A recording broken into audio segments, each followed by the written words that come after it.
Hello guys, मैं हूं आप देख रहे हैं वर्ल्ड रिएक्शन यूट्यूब चैनल। आपको हमारी वीडियोस लगे, चैनल को ज़्यादा से ज़्यादा लाइक शेयर और सब्सक्राइब कर दें। तो चलते हैं आज की वीडियो।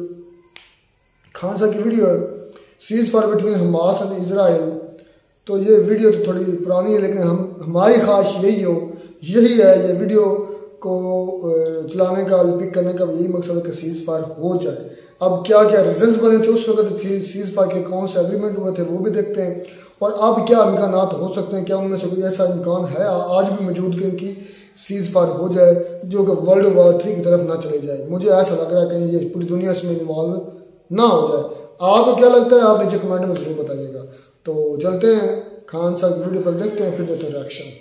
जय हिंद। एक तरफा युद्ध जीत लिया इजराइल, जो तबातोड़ छुट्टे सांड की तरह हमला कर रहा था, उसने अचानक सीज फायर किसके दबाव में आकर कर दिया। और ये सीज फायर किसे कहा जाता है? और हमास जो इतने एयर हमले देखा, एयर स्ट्राइक या फिर इजराइल के जितने भी जमीनी हमले, इतनी तरह से हमला होने के बावजूद हमास या फिलिस्तीन के लोग इतने खुशियां क्यों मना रहे हैं, इसको समझते हैं। देखिए, इजराइल, ये सीज फायर क्या होता है? सीज फायर मतलब किसी समझौते के तहत हथियारों के प्रयोग को जब रोक लगा दिया जाता है कि हम भी हथियार का प्रयोग नहीं करेंगे, आप भी नहीं कीजिएगा, एक तरह का युद्ध विराम, उसे हम लोग टेक्निकल भाषा में सीज फायर कहते हैं। आर्मी में बहुत सारी चीजें टेक्निकल होती है, जैसे जासूसी को वहां रेकी नहीं कहते, वहां पेट्रोल कहते हैं, पेट्रोलिंग पे गया, मतलब वो जासूसी कर रहा है। तो उसी तरह यह टेक्निकल वर्ड है सीज फायर। अब ये सीज फायर किसके दबाव में हुआ? देखिए, यूएनओ के दबाव में हुआ नहीं, क्योंकि यूएनओ में रूस ने 3 बार, चाइना ने कोशिश किया इस मुद्दे को उठाया जाता कि एक ज्वाइंट स्टेटमेंट दिया जाए, लेकिन कोई फायदा नहीं है। ये यूएनओ का मतलब कोई नहीं बनता, इसको कोई नहीं पूछता है। ये इसका अहमियत, जिस तरह भारत में अहमियत राष्ट्रपति की है, एक फूफा जी की तरह काम करते हैं,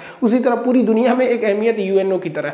एक्चुअली में उसके 5 वीटो पावर वाले ही इसे चलाते हैं। अब कुछ लोग का पाकिस्तान, देखिए, पाकिस्तान हमला कर ही नहीं सकता था, क्योंकि पाकिस्तान को पता था कि अगर ये हमला करने के लिए अपनी फौज को भेजते फिलिस्तीन को बचाने के लिए, तो भारत इधर कर देता उसको पीओके पर हमला करने के लिए, क्योंकि भैया हमको तो मौका मिल जाता। लेकिन ये लोग यूएनओ में, इनके विदेश मंत्री गए, थोड़ा सा भाषण दिए कि अमेरिका वगैरह हमेशा इजराइल का ही साथ देते हैं, हमें प्रोटेक्शन फोर्स बनाना चाहिए वगैरह वगैरह, दुनिया भर का इन्होंने अपनी बात बोला। और इनकी यहाँ तो रैली निकलने लगी थी। इनकी यहाँ पाकिस्तान के कुछ नेता कहते थे कि पाकिस्तान को अपने परमाणु बम को निकालना चाहिए, और एक साथ 2 निकालना चाहिए, एक तो मार दे इजराइल पर, एक तो मार दे भारत पे। अरे भाई साहब, हम लोग क्या किए थे? मतलब मारो तो हम लोग कौन अपना परमाणु बम का लिए रखे हैं, परमाणु बम मारे, इन सब को बातें नहीं करना, इन सब का अलग ही लेवल है। और सऊदी अरब वाले, इन लोग का मतलब कुछ खास डिप्लोमेटिक वो रहा नहीं था। हालांकि ये अलग बात था कि दुनिया के कई सारे देश जो थे इजराइल पे दबाव बना रहे थे। इजराइल पर सबसे ज़्यादा दबाव काम किया तो 2 देशों का। ये तैयबुल अर्दोगान इनिशिएटिव जरूर लिए थे तुर्की के, लेकिन इसमें काम किया एक जो बाइडेन ने खुद अपना एक डेलीगेशन भेज रखा था, जो इजराइल में रह के ही उन पर दबाव बना रहा था। क्योंकि अगर इजराइल जो बाइडेन की बात नहीं मानता, तो आपको ही पता है, देखिए, जो बाइडेन की जो पार्टी है, डेमोक्रेटिक पार्टी, ये एक तरह से कहिए तो अरब देशों के साथ इनके मतलब अरब ईरान समर्थित रहते हैं सब। और जो रिपब्लिकन पार्टी थी ट्रम्प की, वो खुलकर इजराइल के साथ रहती थी। तो इनकी पार्टी उतना इजराइल मतलब को उतना फेवर नहीं करती है। हालांकि जब नीतियां बनती हैं तो ऐसा नहीं है कि सरकार चेंज होने से पूरी तरह नीतियां चेंज हो जाती है। देखिए, इजराइल पर 2 ओर से हमला हो रहे थे। गाजा से कर रहा था हमास, और सीरिया से कर रहा था यहाँ पर इस्लामिक जिहाद नामक एक आतंकवादी संगठन। तो ये लोग इधर हमला कर रहे थे, तो सीरिया में रूस के बहुत सारे सैन्य अड्डा है, इसलिए रूस को लगा था कि भैया अगर ये इधर हमला करेगा तो इनके सैनिकों को जवाबी कार्रवाई में अगर ये बम मार के गिरा देते हैं वहां पे, तो युद्ध बड़ा हो सकता है। लेकिन सबसे ज्यादा दबाव बनाया तो मिस्र ने, क्योंकि मिस्र यानी इजिप्ट को पता था कि जितने लोग गाजा से भागेंगे वो इजिप्ट में ही भागेंगे। इवन यहाँ पर हॉस्पिटल वगैरह उनके लिए बनाया गया, रहने खाने का जगह दिया गया, इसलिए सबसे ज्यादा दबाव बनाया तो इजिप्ट ने बनाया। और इजिप्ट की बात, इजिप्ट एक्चुअली क्या है, यहाँ दोनों के बीच में, इजिप्ट और इजराइल के बीच में एक मित्रवत संबंध है, समझौता भी हो चुका है। तो कई दबाव काम किए, लेकिन सबसे ज्यादा अगर कोई दबाव बना रहा था तो इजिप्ट, क्योंकि उसको पता था कि इसी को झेलना पड़ेगा। 11 दिन तक चले इस हमले में 250 से ज्यादा फिलिस्तीन के लोग मारे गए हैं, 1400 से ज्यादा लोग घायल हो गए हैं। हालांकि इजराइल को कंपैरेटिवली बहुत कम क्षति पहुंची है, लेकिन वहां पे भी मासूमों की जान गई है, लगभग 12 लोगों की वहां पे भी जान गई है। लेकिन इस बीच इजराइल ने गाजा पट्टी में घुसकर हमास की तो धज्जी उड़ा दी है अपने एयर स्ट्राइक के द्वारा। हमास के आतंकवादियों की जो पनडुब्बी थी तो उसको इन्होंने ध्वस्त कर दिया। ये पनडुब्बी बहुत बड़ी नहीं थी, ये रिमोट से चलने वाली थी। साथ में इन्होंने ड्रोन भी बना रखा था करता है, ये रिमोट से चलता है, इसलिए ड्रोन का कोई कैमरा नहीं, इसमें बम लगा दो, वहां जाके गिरेगा, ब्लास्ट कर जाएगा। पनडुब्बी है उनके किसी जहाज वगैरह से टकरा दो, ब्लास्ट करेगा। एक्चुअली हमास का मेन टारगेट रहता है कि इजराइल को इकोनॉमिकल लॉस कैसे किया जाए, क्योंकि इसके 1 लाख के सामान को बर्बाद करने के लिए, काउंटर करने के लिए इजराइल को करोड़ों खर्च करने पड़ते हैं, यानी दोनों में लगभग 10 से 20 गुने का अंतर रहता है। इस बार के एयर स्ट्राइक में इजराइल ने चुन चुन के गाजा पट्टी में जितने भी हमास के सुरंग थे, ये लोग अंडरग्राउंड सुरंग में भाग जाते थे, छुप जाते थे, तो हमास के जितने भी सुरंग थे, जगह जगह ऐसा हल्का सा गड्ढा रहेगा, इसमें से अगर घुसेंगे तो पूरा अंदर से सुरंग बनाए रहते थे, तो पूरा सुरंग में घुस घुस के मार रहा है सब, और हमास को बहुत ज्यादा क्षति पहुंचाया इजराइल ने। इजराइल का मेन टारगेट था कि गाजा पट्टी पे वहां के इंफ्रास्ट्रक्चर और गाजा पट्टी के वहां पे जो एडमिनिस्ट्रेशन है, साथ ही साथ हमास को आज से 20 साल पीछे ढकेल देना, इसलिए उन्होंने बहुत तगड़ा झटका दिया। उनके जो पावर सप्लाई थे, बिजली सप्लाई वगैरह था, उसको उड़ा दिया इन लोगों ने, साथ ही उनका जो वाटर सप्लाई था उसको काट दिया, और यहाँ जो इजराइल के जो टैंक्स थे, तोप थे, वो लगातार इंडस्ट्रियल एरिया में बड़ी बड़ी इंफ्रास्ट्रक्चर बिल्डिंग वगैरह को ढाते जा रहे थे लोग, और इतना ज्यादा तबाही मचा दिया कि इस टूटे हुए इंफ्रास्ट्रक्चर को दोबारा करने में इसे 20 साल से ज्यादा लग जाएंगे। इतना खतरनाक तबाही था कि गूगल इमेज पे भी देखेंगे तो वो इमेज क्लियर नहीं आ रही थी, ब्लर आ रही थी, जबकि हमले से पहले का इमेज एक्चुअली एकदम बढ़िया था। इसमें बहुत सारे मासूमों की भी जान गई। दोनों ओर से भाई युद्ध होगा तो ऐसा हो ही नहीं सकता है कि दोनों ओर से जान नहीं जाएगी। इजराइल का कहना था कि हम पूरी तरह से चौपट कर देंगे गाजा पट्टी को, हमास को, तभी हम शांत होंगे, जबकि हमास ने कहा कि भैया हम अब सरेंडर कर रहे हैं, हमको बिच्छी का इलाज नहीं पता था और सांप के बिल में हाथ डाल दिए थे, इसलिए भैया हमको माफ करो। हम तुमसे 2 ही शर्त रखते हैं कि जो शेख जर्रा है वहां पे लोग लगभग जो 200 फैमिली है फिलिस्तीनियों की, उन्हें आप जबरदस्ती ना निकाले, और जो अलग सा मस्जिद है इसमें आप सिक्योरिटी यानी सेना वगैरह को ना घुसाएं, हम इतनी बात मान लीजिए तो हम युद्ध विराम कर देते हैं। तो इसने भाई खुलेआम बोल दिया। ये जो छुट्टा साड़ हमारे नेतन्याहू भाई है, इन्होंने क्या कहा कि भैया हम वहां पे उन लोग को जबरदस्ती खाली कराएंगे और जरूरत पड़ी तो दोबारा हम इसमें घुसेंगे भी। लेकिन इनके ऊपर इंटरनेशनल प्रेशर ज्यादा था, जिस वजह से सीज फायर करना इन्हें मजबूरी बन गया। सीज फायर होने के 1 दिन बाद ही, जब फ्राइडे की नमाज पढ़ने के बाद बहुत सारे लोग अलक्सा मस्जिद में जमा हुए थे, तो अचानक इजरायली पुलिस वहां अंदर घुस जाती है और स्टन ग्रेनेड और रबड़ बुलेट से गोली चलाने लगती है। हालांकि इस हमले में किसी की जान नहीं जाती है, लेकिन दर्जनों लोग घायल हो जाते हैं। इजराइल का कहना है कि यहाँ ये लोग खुशी मना रहे थे कि हमारी जीत हो गई, गाजा की जीत हो गई, और इन लोगों ने पुलिस को प्रोवोक किया, इसलिए पुलिस अंदर घुसी और इन लोग को मारने लगी यहाँ पर। जबकि फिलिस्तीन के लोगों का कहना है कि ये जानबूझ के अंदर आए थे। देखिए यहाँ हो क्या रहा है कि गाजा कह रहा है कि हम जीत गए, फिलिस्तीन और इजराइल कह रहा है कि हम जीत गए, और इसमें ना इजराइल के प्रधानमंत्री को अपने अंदर थोड़ी आलोचना देखने को मिल रही थी, इस वजह से वो अंदर घुस गए ताकि ये दिखाने लगे कि हमारी जीत हुई है। एक्चुअली में यहाँ जीत किसी की नहीं हुई है भाई। देखिए भारी तो पड़ा है इजराइल, नो डाउट, हमेशा से वही भारी पड़ा है, वो बार बार उकसाएगा। हम हमेशा कहते हैं कि बार बार वो अलक्सा मस्जिद वगैरह को लेकर उकसाएगा। इस उकसावे का घाटा क्या होगा कि अलक्सा मस्जिद इस वेस्टर्न बैंक की ओर है, और यहाँ से तो हिंसा होती है, यहाँ भी हिंसा होगा, ताकि आने वाले वक्त में इजराइल इनको भी धो सके और इनको भी धो सके। यहाँ पर यूएनओ को करना चाहिए कि प्रॉपर वहाँ पर एक इंटेलिजेंस को इकट्ठा करे, वहाँ पर प्रॉपर सिक्योरिटी रखे, ताकि पता चले कि गलती किसकी है, वरना गलती किसी की भी रहे दोनों ओर से जान जाती है, और इसमें मासूम लोग मरते हैं लोग दोनों ओर से। देखिए आर्मी और आतंकवादी इन लोग की लड़ाई तक में जहां तक सीमित होती है, बट यहाँ इतनी डेंस पॉपुलेशन है कि निहत्ते लोगों की भी जान चली जाती है। और इसके इतने होने के बावजूद ये लोग खुशी क्यों मना रहे हैं? इनका कहना, हमास का और फिलिस्तीन के लोगों का कहना, ये लोग घर से निकल गए, अपने टूटा फूटा जहां पे धज्जी उड़ा दिया था बम से ना, वहां पे ये लोग खुशी मना रहे हैं। रीजन समझिए क्या, हिटलर की एक पुरानी कहावत याद होगा कि किसी को इतना ना निचोड़ दो, इतना ना बर्बाद कर दो कि जिंदा रहने को ही वो अपना विकास और खुशनसीबी समझे। तो इजराइल ने भी यही किया, इतना ना कूचा है कि ये लोग जिंदा रहने पे ही खुशी मनाते कि चलो भैया हमला तो नहीं हो रहा है। क्यों? रीजन समझिए, इजराइल के यहूदियों को सबसे बुरी तरह से किसने कूचा था? तो हिटलर नहीं कूचा था। तो हिटलर ने जिस सिद्धांत के तहत यहूदियों को कूचा, तो ये वही सिद्धांत कूच दिए सब फिलिस्तीनियों पे। क्योंकि आइंस्टीन ने क्या कहा था, ऊर्जा संरक्षित नहीं, ऊर्जा ना तो उत्पन्न हो सकती है ना तो नष्ट की जा सकती है, इसे एक रूप से दूसरे रूप में बदला जा सकता है। तो हिटलर ने इनको कूचा, ये कूच रहे हैं फिलिस्तीन वालों को। एक्चुअली में ये लोग खुशी क्यों मना रहे हैं? देखिए नेतन्याहू ने कह दिया था कि हम लोग गाजा पट्टी को पूरी तरह से कब्जा कर लेंगे, और इनको डर हो गया था हमास वाले को कि अगर ये गाजा पट्टी को कब्जा कर लिया तो 57 के 57 मुस्लिम देश इन्हें नहीं रोक सकते हैं। क्योंकि इजराइल का पुराना इतिहास रहा है कि वो 6 डे वार में 1967 के पास 60 के दशक में उसने एक साथ 7 देशों को हरा दिया था, पूरी मुस्लिम कंट्री के 7 देशों को। अब 2021 में इसने OIC जो इस्लामिक कंट्री है उनके 57 देशों को घुटने पर टिका दिया। तो इससे लड़ना इन लोग के पास बहुत मुश्किल है, ये नहीं जीत पाएंगे। लेकिन बावजूद इन्होंने सीज फायर किया जब इजराइल ने, तो इन लोग खुशी मनाने लगे कि भैया हमारा गाजा बच गया। लेकिन उसने कहा है कि हम दोबारा हमला कर देंगे अगर हमारे ऊपर हुआ हमला तो। बेंजामिन नेतन्याहू की सरकार तो अभी खुद ही बहुमत की सरकार नहीं है, उनके गठबंधन की सरकार है।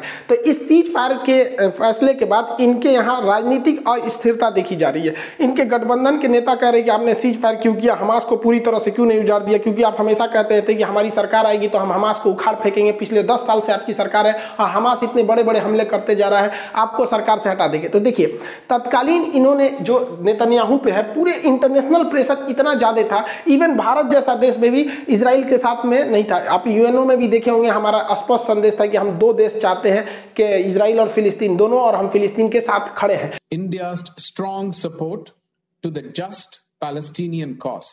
तो इसमें इजराइल के ऊपर दबाव था यूएनओ से लेकर हर जगह, इसलिए इन्होंने मतलब सीज फायर किया। लेकिन देखिए तत्काल ये बेंजामिन नेतन्याहू के ऊपर राजनीतिक प्रेशर है, लेकिन जब चुनाव होगा तो जेन्युइन है कि बेंजामिन नेतन्याहू जीत जाएंगे, क्योंकि चुनाव के वक्त में अगर देश पर आक्रमण होता है तो ये वही पार्टी जीतती है जिस पार्टी के पास सरकार रहती है। आप 2 एग्जाम्पल से समझिए। चीन में माओ त्से तुंग के खिलाफ सत्ता भड़क रही थी, मतलब वहां पर चीन में ना बगावत हो रही थी, इसलिए चीन ने तिब्बत पर हमला कर दिया, फिर भारत पर हमला कर दिया, तो वहां के लोग ऑटोमेटिक सरकार के साथ हो गए। हमारे साथ भी देखिए 2019 में पुलवामा में जब हमला हुआ तो बेतहाशा इंसान सरकार के साथ खड़ा हो गया। जितनी हमारी सरकार से गिले शिकवे थे, ऐसा नहीं होता कि 100% कोई भी गवर्नमेंट किसी को खुश रख सकती है, तो थोड़े बहुत जो भी गिले शिकवे थे, तो पुलवामा अटैक के बाद सरकार से एक ही उम्मीद थी कि नहीं धो के आओ, और मोदी जी ने भी धो दिया, वहां पर बालाकोट स्ट्राइक वगैरह हुआ यहाँ पर। तो यही हो गया नेतन्याहू के साथ कि इलेक्शन में इनकी भी पार्टी को एक पॉलिटिकल बूस्ट जरूर मिलेगा, लेकिन अभी के वक्त में इनकी क्रिटिसाइज किया जा रहा है उन्हीं के देश में। इजराइल और चाइना दोनों एक ही रास्ते पे चलते हैं, ये दुनिया को कुछ दिखाते हैं,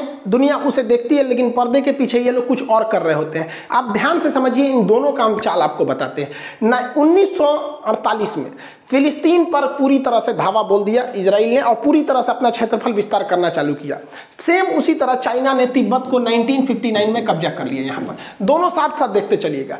फिलिस्तीन के बाद ये अगला नंबर किया गोलान की पहाड़ियों पर। गोलान जो सीरिया में है, इन पहाड़ियों को कब्जा कर लिया क्योंकि सेना की दृष्टि से वो जगह बहुत ही जबरदस्त था। उसी तरह चाइना ने ही क्या किया, तिब्बत पर कब्जा करने के बाद अक्साई चीन पर कब्जा कर लिया, क्योंकि अक्साई चीन जो है लद्दाख के ऊपर का एरिया है, ये ऊंचा है और स्ट्रेटेजिक सेना के रूप से महत्व है। दोनों सेम काम कर रहे हैं, आप देखते चलिए यहाँ पे। इसके बाद इसने जॉर्डन पर कब्जा कर लिया, क्योंकि जॉर्डन जो है वो पानी का क्षेत्र बहुत अच्छा था। यहाँ पर जॉर्डन वाला डेड सी वाला एरिया है, इस एरिया पर इसने जॉर्डन पर कब्जा कर लिया। चाइना ने ठीक उसी तरह आगे बढ़कर बहुत सारे द्वीपों का कब्जा कर लिया दक्षिणी चीन सागर में, क्योंकि इन दक्षिणी चीन सागर पर कब्जा कर लिया इन द्वीपों पर, क्योंकि यहाँ के देश छोटे छोटे थे, ये कुछ नहीं कर सके। ये दोनों देखिए सेम काम कर रहे हैं सर। इसके बाद इसने लेबनान, ऊपर लेबनान को पे धीरे धीरे जाके वहां पे भी उसके कुछ एरिया को इसने भी कब्जा कर लिया। इसने क्या किया, चाइना ने इस छोटे छोटे द्वीपों को हराने के बाद ऊपर में जापान के द्वीप के साथ इसने कब्जा कर लिया, उसके कुछ द्वीपों के साथ इसके विवाद होते हैं, अक्सर ये उलझता रहता है। आप देखेंगे अब चाइना की नजर है और इजराइल दोनों की नजर है कि हमें कैसे प्राकृतिक संसाधन, पेट्रोलियम, गैस, मछली, ये सब समुद्र से कैसे मिलेंगे। उसका जो तमार ऑयल फील्ड है, यहाँ बहुत बड़ा ऑयल का फील्ड है, यही नीति पे चल दिया चाइना में। उसने दक्षिणी चीन सागर पर पूरा कब्जा करने बैठ गया है, क्योंकि दक्षिणी चीन सागर दुनिया का सबसे बड़ा समुद्र होने के साथ साथ यहाँ पर बहुत ही बड़ी मात्रा में पेट्रोलियम और गैस फील्ड को पाया जाता है। इन दोनों के युद्ध नीति में 4 चीज बहुत तेज शामिल रहते हैं। सबसे पहले ये तब हमला करते हैं जब वर्ल्ड बिजी रहता है, जब दुनिया का ध्यान कहीं और भटका रहता है, तो ये लोग अटैक करके अपना क्षेत्रफल बढ़ा लेते हैं। दुनिया जैसे उभरी थी द्वितीय विश्व युद्ध से, सब शांति चाह रहे थे, इधर इन्होंने फिलिस्तीन पर विस्तार कर लिया। ठीक उसी तरह 1960-61 में अमेरिका और रूस युद्ध के कगार पे पहुंच गए थे। क्यूबन मिसाइल क्राइसिस, क्यूबा को लेकर पूरी दुनिया इंतजार कर रही थी, आज युद्ध हो जाएगा कि 2 घंटे बाद होगा कि कल होगा, इतना भयानक था। इसी का मौका देख के चाइना ने क्या कर लिया, धाए से 1959 में तिब्बत कब्जा कर लिया, 1962 में हमारे ऊपर हमला करके अक्साई चीन कब्जा कर लिया। पिछली बार जब लॉकडाउन लगा था तो चाइना ने क्या किया, हांगकांग पर नियम बना दिया कि यहाँ हांगकांग पे हमारी सरकार रहेगी, जो हम यहाँ पे डिप्यूट करेंगे। यहाँ कोरोना को देखकर देखिए पूरी दुनिया कोरोना के बीच में बिजी है, इजराइल कोरोना से निपट गया, शेख जर्रा, जेरूसलम और गाजा को इधर फाइल निपटा दिया। तो ये इनका पहला सिद्धांत है कि दुनिया का जब भी बिजी देखो हमला कर दो। इजराइल और फिलिस्तीन दोनों का जो सेकेंड चाल है उसे कहते हैं टू स्टेप अटैक। ये क्या होता है समझिए, ये लोग क्या करते हैं, आप ऐसे समझिए, क्या अगर हम किसी का 100 रुपया ले लें और सोचते हैं कि उसका 100 रुपया न लौटाए, तो उस इंसान को देख के भागना नहीं है, बल्कि जब वो इंसान मिले ना तो उल्टे उससे टोको, हमारा 5000 रुपया दो, 5000 दो। तू कहेगा कैसा 5000, हम कहेंगे 5000 दो, कैसा 5000, 5000 पे बात हो जाएगा, और जो हम पहले से पैसे वाले के बैठे हैं वो लोग भूल जाएंगे। ये दोनों सेम काम कर रहे हैं, ध्यान दीजिए। अभी जो हुआ है वो जमीन को लेकर हुआ है, यहाँ पर वेस्टर्न बैंक पे शेख जर्राह पर। इजराइल ने कहा कि शेख जर्राह हम खाली करेंगे, शेख जर्राह हम खाली करेंगे, और इधर गाजा से हमला होने लगा यहाँ पर। तो ये जानबूझ के ऐसा काम करता है यहाँ हल्ला हो, और इसने क्या किया, तबातोड़ गाजा और हमास को थूर दिया। पूरी दुनिया का ध्यान चला गया गाजा पर, पूरी दुनिया गाजा को बचाने में लग गई कि भैया गाजा का तुम बाजा मत बजाओ, गाजा का बहुते बाजा बज गया। इजराइल ने कचर कचर के हमास को थूरा, कचर कचर के थूरा, क्योंकि इजराइल का ये 2 स्टेप है कि पहला स्टेप में किसी को कब्जा कर लो, और दूसरा स्टेप पर और भयानक हमला करो कि पूरी दुनिया को सल्टाने में लग जाए, पीछे वाला लोग भुला जाए। तो शेख जर्राह को कोई बतिए नहीं करे, शेख जर्राह के लोग करे ससुरा हमरो हाल चाल ले रहे यहाँ पे। यही करता है चाइना। चाइना ने तिब्बत पे कब्जा किया, ध्यान से समझिए, चाइना ने तिब्बत पे कब्जा किया 1959 में, और इस ससुरा चाइना को पता था कि भारत गुटनिरपेक्ष है, भारत इंसानियत पे चलता है, सही गलत के रास्ता को अच्छे से पहचानता है, भारत कभी ना कहीं भी आवाज उठाएगा। इसलिए ये ससुरा सेकंड स्टेप में चल दिया, कहां पर, लद्दाख पे, क्योंकि भारत अब तिब्बत का मैटर नहीं उठाएगा। अब तू कहेगा लद्दाख मेरा, लद्दाख तुम्हारा, लद्दाख मेरा, लद्दाख तुम्हारा, तिब्बत का मैटर चल जाएगा। यहां चाइना को लालच आ गया, उसने कहा कि तिब्बत अच्छा है, इससे भी अच्छा लद्दाख है, हम लद्दाख को नहीं छोड़ेंगे। तो चाइना को ये बात पता था कि अगर मैटर लद्दाख पे अटकेगा तो भारत कभी ना कभी इसे छोड़ा लेगा, इसलिए इसे अगले स्टेप में उलझाओ। इसलिए चाइना बार बार कहता है कि अरुणाचल प्रदेश मेरा है, अरुणाचल प्रदेश मेरा है, ताकि भारत के लोग कहें कैसा अरुणाचल प्रदेश, तू कहेगा मेरा है, हम कहेंगे मेरा है, हम कहेंगे मेरा है, कुल पंचायत अरुणाचल प्रदेश पे होगा, इसको लोग भूल जाएंगे। अजब हाल है। भारत सरकार को कहना चाहिए ससुरा बीजिंग हमारा है, तो बाप का नहीं है, क्योंकि यहाँ पे है चीन की दीवार। अब भारत सरकार को कहना चाहिए हमारे नक्शा के हिसाब से चीन की दीवार के उधर ना चाइना है, इधर तो है ये नहीं है। सोचो आपको को कुत्ता की तरह बोलिए। इनका तीसरा प्लान जो होता है वो होता है फ्यूचर अटैक का फियर दिखाना, भविष्य में और भयानक हमला करने का डर दिखा देना। तो इजराइल गाजा को धोया, और इतना धोया, उसके बाद कहता है कि अभी मेरा ग्रेटर इजराइल बनाना है, अभी हम मिस्र से जमीन छीनेंगे, जॉर्डन से छीनेंगे, कुवैत से, सऊदी अरब से, सीरिया से, लेबनान से, इन सब से छीनेंगे। मतलब ये क्या करता है, किसी मरे हुए को इतना भयानक मारो, इतना मारो, और सबको दहशत फैला दो कि कोई मेरे खिलाफ आवाज उठाए तो यही होगा। फिल्म में क्या होता है, एक गुंडा आता है, किसी ठेला वाले को पकड़ेगा, किसी कमजोर को पकड़ेगा, भयानक मारेगा, सरेआम गोली मार देगा, कहेगा मेरे खिलाफ किसी ने आवाज उठाया तो सही यही होगा। मतलब वो एक को मार रहा है और 10 को डर दिखा रहा है। यही सेम नीति अपनाता है चाइना। यहां तो आपने इजराइल को देख लिया कि कब्जा किया, उसके बाद और डरा रहा है। इसने क्या किया, तिब्बत पर कब्जा किया। पहली बात तो तिब्बत पर कब्जे किया, उसने कहा कि तिब्बत अभी हथेली है, तिब्बत अभी हथेली है, अभी इसकी 5 उंगलियां और लाएंगे, 5 उंगलियां और लाएंगे। एक उंगली है लद्दाख, दूसरी उंगली है नेपाल, तीसरी उंगली है सिक्किम, चौथी उंगली है भूटान, और 5वीं उंगली है अरुणाचल प्रदेश। मतलब पहले पूछेंगे, कब्जा कर लेंगे, अभी और डराएंगे। अरे नेपाल वाला केपी शर्मा ओली, इसको लगता है कि चाइना नेपाल का साथ दे रहा है, अरे तू फिंगर में आ रहा है, दूसरा नंबर तू ही फिंगर है। यहाँ पर चाइना और इजराइल दोनों को पता है कि कुछ लोग उन्हें लाइक करेंगे वो कितनों गलत काम कर दे, और कुछ लोग उन्हें लाइक नहीं करेंगे चाहे वो कितना भी भलाई कर दे। आप ऐसे समझिए, आप अगर देखिएगा न्यूट्रल होके, तो जो नीति इजराइल अपना रहा है वही नीति कौन अपना रहा है, चाइना अपना रहा है। लेकिन जो लोग इजराइल के काम का विरोध कर रहे हैं, जैसे पाकिस्तान कह रहा है कि वहां पर जुल्म हो रहा है, जो इजराइल का विरोध कर रहा है वही ससुरा चाइना का साथ दे रहा है। कह रहा है नहीं चाइना ठीक है, पाकिस्तान क्या कहता है इजराइल गलत है लेकिन चाइना ठीक है। देख रहे हैं, कमवा दोनों एक है। इनको पता है कि जो मेरा साथ देगा वो साथ ही देगा, और जो देखिए जो इजराइल का साथ दे रहा है, जैसे बहुत सारे लोग कह रहे हैं इजराइल ने सही किया, वही लोग कहेंगे कि चाइना ने गलत किया, जबकि काम दोनों का सेम है। तो यही गड़बड़ हो जाता है। अमेरिका कहता है कि इजराइल को अपनी रक्षा करने का अधिकार इसलिए धो दो, और वही अमेरिका कहता है कि चाइना जापान पर हमला मत करो क्योंकि मेरा साथी है। तो इन्हें पता है कि दुनिया एक गुट में बन चुकी है, और रियलिटी है कि जियोपॉलिटिक्स में यानी इंटरनेशनल रिलेशन में यहाँ केवल और केवल हमारा फायदा, हमारा बिजनेस सही होना चाहिए। भाड़ में गया इंसानियत। क्या कोई मुस्लिम कंट्री कहेगा कि यहाँ पर अजरबैजान ने आर्मेनिया पर जुल्म करके नागोर्नो कराबाख को घर में घुस घुस के मारा है? क्या अभी भी अजरबैजान आर्मेनिया पर हमला करते जा रहा है? क्या कोई कहेगा? नहीं, क्योंकि यहाँ मुस्लिम देश है यहाँ पे, और वहाँ पे अगर इजराइल मार रहा है तो गलत है, अजरबैजान मारा तो ठीक है यहाँ पर। और अजरबैजान को बचाने कौन आया? देखिए, इजराइल जो है, ये अजरबैजान है, इसको तुर्की ने हथियार दिया, और इसी अजरबैजान को इजराइल ने भी हथियार दिया यहाँ पर, और ये कोई नहीं बचा पाया इस आर्मेनिया को। इसलिए यह दिखाता है कि इस दुनिया में अगर आपको रहना है तो खुद शक्तिशाली बन के रहिए, वरना लोग कूच देंगे। इजराइल ने इसी सिद्धांत को समझा, उसने कहा भाड़ में गया, इंटरनेशनल रिलेशन में कहीं कोई सही गलत नहीं होता है, हमारा फायदा है, इसलिए खुद को शक्तिशाली बनो।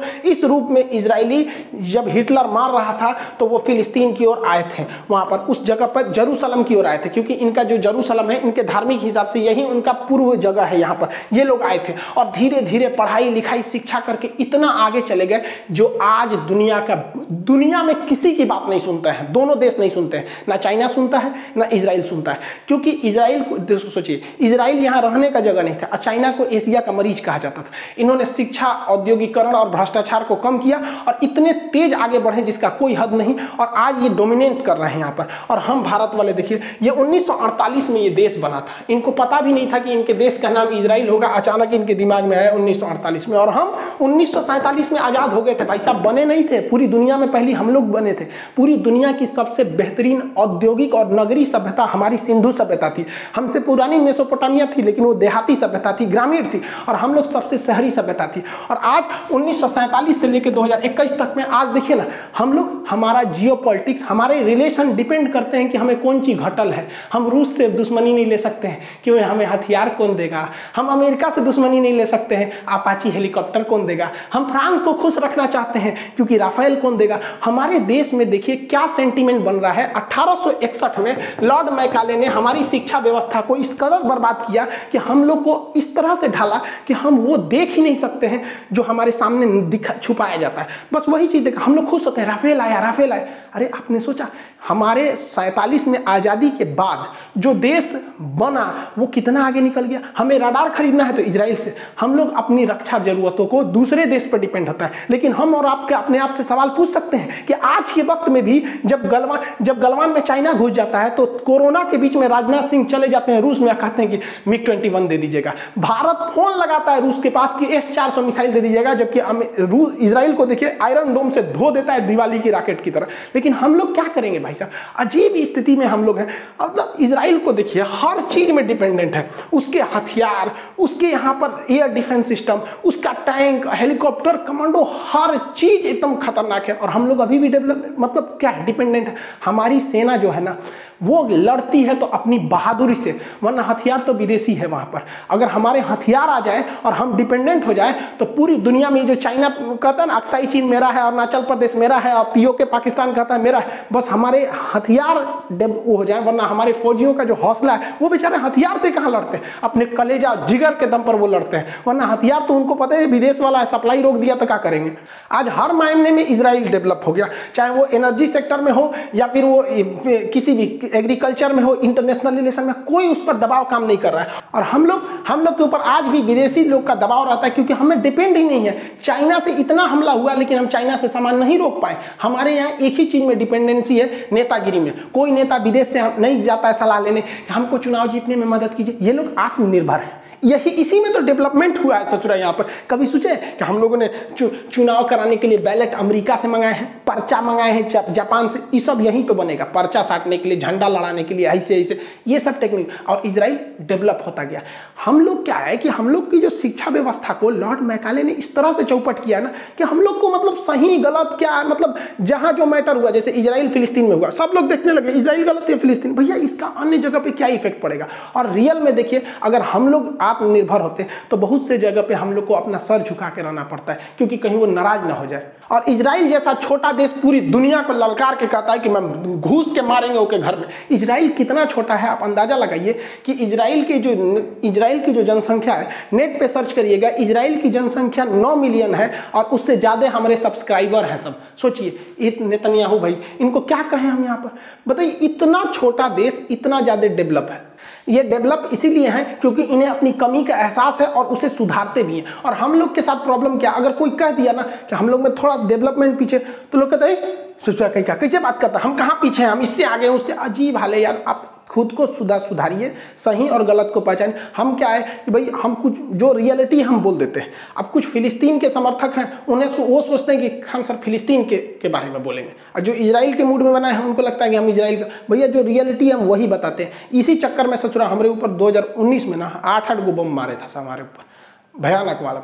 लेकिन हम भी क्या अपने नेतन्याहू से कम है क्या? ये भी 9 मिलियन जनसंख्या को संभालते हैं, हम भी 9 मिलियन सब्सक्राइबर को संभालते हैं, हम भी ना हटने वाले हैं। आई होप आप इजराइल फिलिस्तीन के इस कॉन्फ्लिक्ट को समझ रहे होंगे। और इस बार के एग्जाम के प्रोस्पेक्टिव पे अगर देखेंगे तो ये इतना लंबा हो गया है कि इसे किसी भी पीसीएस या फिर यूपीएससी में आपको मेंस एग्जाम में लिखने को दे सकता है। और इसमें 3 चीजें और आपको समझना पड़ेगा। एक, आयरन डोम सिस्टम कैसे काम करता है। देखिए आयरन डोम सबसे छोटा सिस्टम है, वो हमास जैसे आतंकवादियों के लिए ठीक है। भारत को आयरन डोम मिला, आयरन डोम रिजेक्ट कर लिया। वही आयरन डोम से भी ज्यादा खतरनाक है स्पाइडर SR, उससे तगड़ा स्पाइडर MR, उससे तगड़ा है कि डेविड स्लिंग, उससे भी भयानक है एरो 2, उससे खतरनाक है एरो 3, उससे खतरनाक है बैलिस्टिक सिस्टम। बहुत ज्यादा उसके कई लेयर में सिक्योरिटी है, इसको समझना जरूरी है, उसको भी समझा देंगे।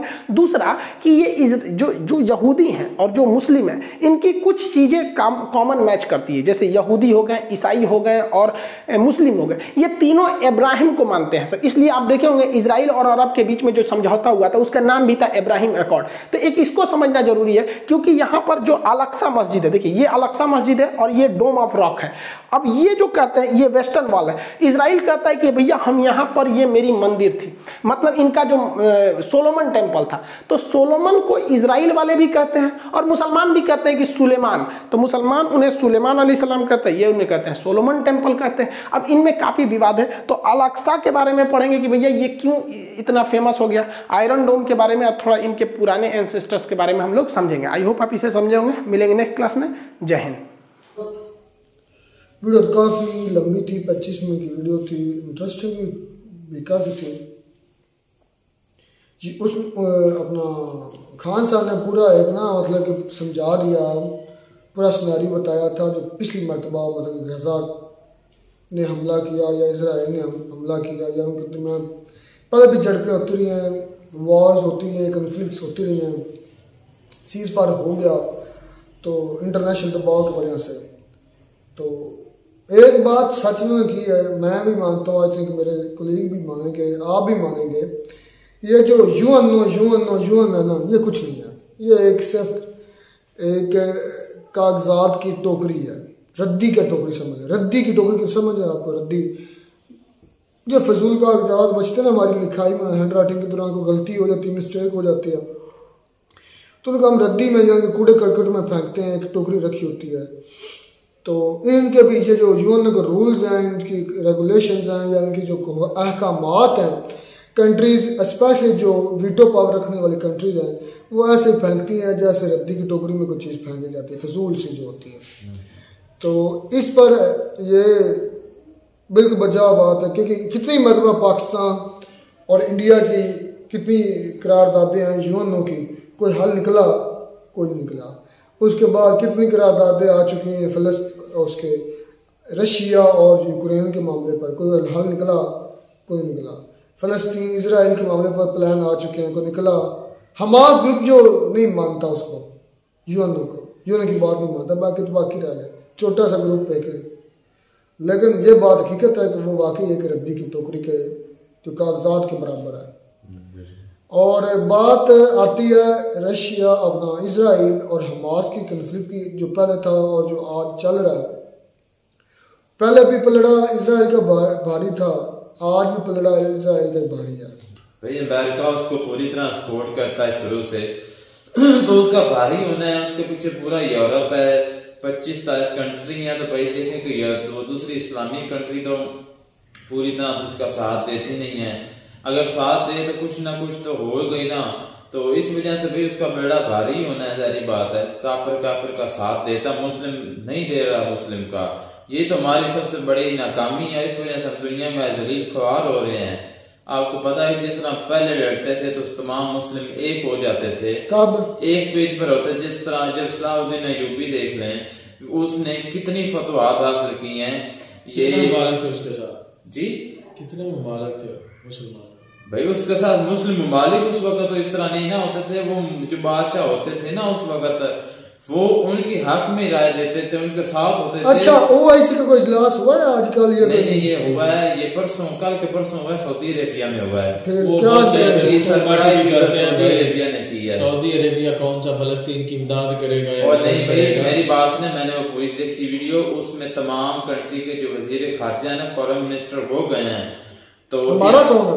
हमारा पता नहीं गया, हमारा पाकिस्तान का नहीं देखा मैंने, बाकी सब अफगानिस्तान का तो सीट खाली पड़ी हुई थी उस वक्त, चेयर थी ना उसके आगे, उसके हर कंट्री का झंडा था, तो पाकिस्तान का था। लेकिन वो ज्यादातर जो बता रहे थे उसके बारे में, जो ईरान का जो है ना फॉरेन मिनिस्टर, वो कह रहा था कि तमाम मुस्लिम कंट्री को चाहिए इसका कोई हल निकालें, और एक मुस्लिम जो वकील है उनकी एक जमात बनाई जाए जो इस मसले को आगे तक पहुंचाए, यूएनओ में या जहां तक भी पहुंचा सके, इसका कोई ये कह रहे थे कि नहीं तो एक होकर इसको खत्म किया जाए फलस्तीन और इसराइल को। खान सर ये कह रहे थे कि 1967 में उसने इजराइल ने 7 ममालिक को शिकस्त 6 दिन में।